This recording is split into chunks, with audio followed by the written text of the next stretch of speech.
welcome back to the YouTube channel, also known as Film 25. Top Gun, or what might now be referred to as the original Top Gun, is one of those movies that's carved itself into pop culture.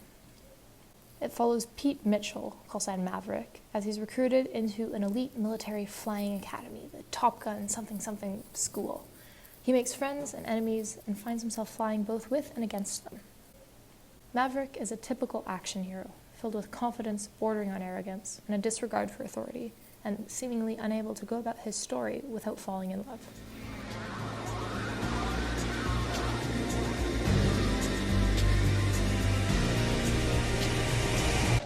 Gentlemen.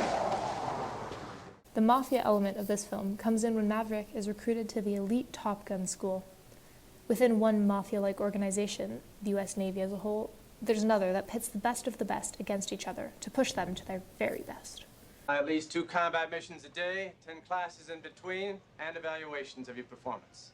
Now in each combat sequence... In the first few scenes, the audience begins to see the layers of authority that control the military, something all Mafia movies have.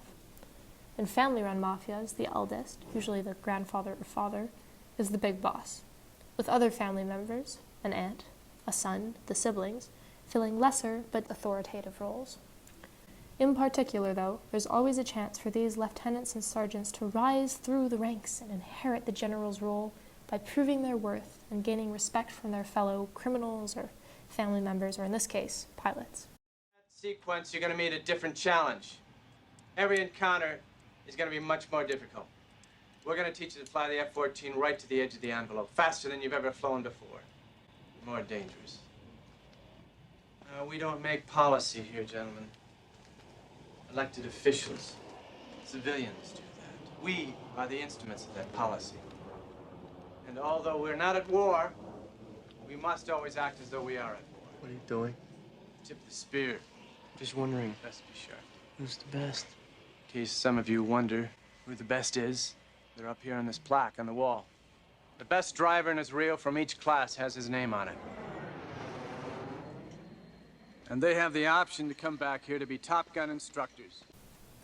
This is especially evident in Top Gun. The best pilot of the class has a chance to come back as a Top Gun instructor. Essentially, they get to become the head of the Mafia, or at least this little corner of it. Another key feature of the Mafia movie is the acknowledgement that the main characters, the Mafia, are objectively bad people. However, the audience's engagement with the characters hinges on the fact that the other Mafia family is worse. And although we're not at war, we must always act as though we are at war. Since Top Gun is an American movie, essentially sponsored by the American Navy, it can't portray the military in a bad light. However, watching the movie, a viewer can understand on their own that Maverick and his fellow pilots are actually killing people.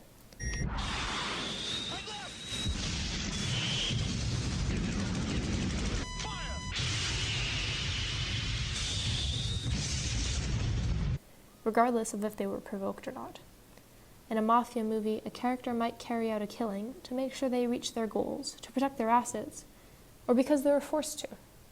In Top Gun, the pilots gun down enemy fighters because they're the enemy and they have to be defeated. That is, to further the goals of the US military, to protect the US, or because they were forced to. Most military movies can be turned into Mafia movies if watched or made objectively enough.